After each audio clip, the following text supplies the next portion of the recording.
नमस्कार दोस्तों, मैं महिपाल सिंह लामरो, सहायक आचार्य राजकीय विधि महाविद्यालय भीलवाड़ा। आपका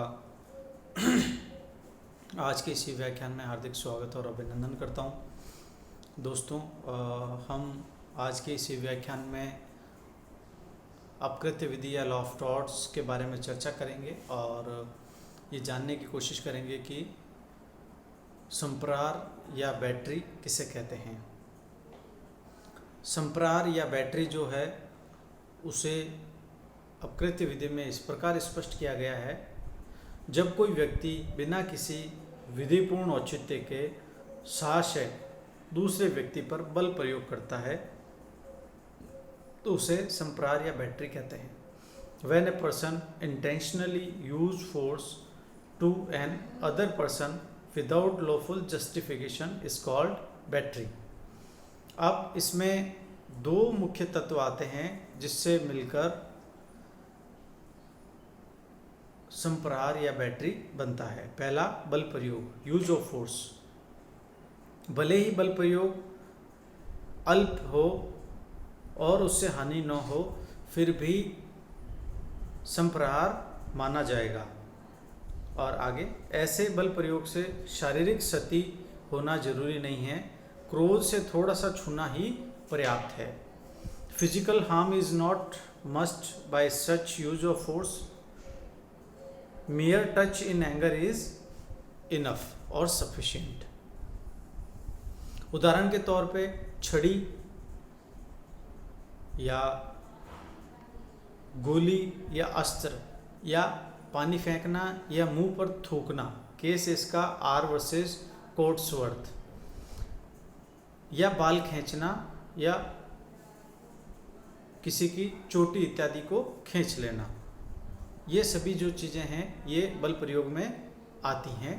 इसके अलावा गर्मी, विद्युत, गैस, प्रकाश और गंध, heat, electricity, gas, light and smell, ये सभी चीज़ें भी बल प्रयोग में सम्मिलित होती है। और अगला महत्वपूर्ण बिंदु है विधिपूर्ण औचित्य के बिना, विदाउट लॉफुल जस्टिफिकेशन, यानी कोई कानूनी प्राधिकार मौजूद नहीं है उसके बावजूद भी इस तरह का बल प्रयोग किया जाना। उदाहरण के तौर पर पुलिस द्वारा किसी व्यक्ति को पकड़कर गिरफ्तार करना, यदि ये विधिपूर्ण है तो ये संप्रहार में नहीं आएगा, बैटरी में नहीं आएगा, अन्यथा ये बैटरी में आएगा। केस है कोल वर्सेस टर्नर। पतली गली में दो व्यक्ति आमने सामने मिले और बिना हानि व क्षति की परिकल्पना के एक दूसरे के स्पर्श से संप्रहार नहीं होगा।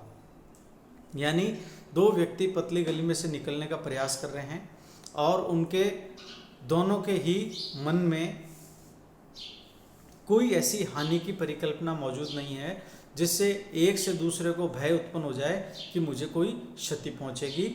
तो यहाँ इस प्रकार उनका आपस में एक दूसरे को छू कर निकलना संप्रहार की श्रेणी में नहीं आएगा। दृष्टांत है इसका, ख पर अपना मुक्का क इस आशय से हिलाता है कि उसके द्वारा ख को ये विश्वास हो जाए कि क ख को मारने ही वाला है, क ने हमला किया है। ये हमले की परिभाषा में आता है। संप्रहार के बाद हम चर्चा कर रहे हैं हमले की या असॉल्ट की। तो असॉल्ट या हमला क्या है? हमला प्रतिवादी का वह कार्य है जिससे वहां उपस्थित वादी को यह आशंका उत्पन्न हो जाती है कि उस पर संप्रहार होने ही वाला है। यानी संप्रहार का अगला स्वरूप हमला या असॉल्ट कहलाता है।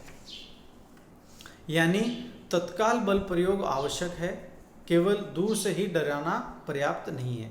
हमले के लिए तुरंत बल प्रयोग होना जरूरी है और एक उचित दूरी से दूर उपस्थित व्यक्ति हमला नहीं कर सकता। खाली बंदूक से ऐसे निशाना लगाना कि वे भरी हुई हो तो क्षतिकारित होगी, हमला है। केस है ब्लैक बनाम बर्नार्ड 1840। और यदि वादी को ये पता है कि बंदूक खाली है तो ये हमला नहीं माना जाएगा। ऐसा ही केस है 22 शेट्टी वेंकटा सूर्यराव बनाम नंदीपति मुथैया। एक अमीर किसान पर कुछ भू राजस्व बकाया था। गांव का मुंसिफ कर वसूली हेतु आया और कहा आज अंतिम दिनांक है, यदि कर जमा नहीं करवाया गया तो मैं तुम्हारी चल संपत्ति कुर्क कर लूंगा। यदि वादी के घर पर ताला लगा था, चूंकि वादी के घर पर ताला लगा था और उससे कहा गया था कि तुम्हारी कान की बालियां कुर्क कर ली जाएगी, इस पर सुनार को बुला लिया गया, तभी वहां उपस्थित अन्य व्यक्ति ने कर चुका दिया, जिससे लेकर प्रतिवादी शांति से चला गया। हमले का आरोप वादी द्वारा लगाया गया, लेकिन दूरवर्ती संभावना के कारण न्यायालय ने इसे हमले की श्रेणी में नहीं माना। हमला संप्रहार की पूर्व की स्थिति है और उदाहरण के तौर पे मुक्के का प्रदर्शन करना हमला है और मुक्के से लगी चोट संप्रहार है। पानी फेंकना हमला है और पानी पड़ते ही या पानी छूते ही संप्रहार है। कुर्सी पर बैठते समय कुर्सी हटाना हमला है और फर्श पर गिरते ही ये संप्रहार में परिवर्तित हो जाएगा। तो इस प्रकार हमने ये देखा कि संप्रहार या बैटरी असॉल्ट या हमला क्या है और ये किस तरह से कार्य करते हैं। तो आज के ई व्याख्यान को यहीं विराम देते हैं। आपसे पुनः अगले ई व्याख्यान में भेंट होगी। तब तक के लिए धन्यवाद।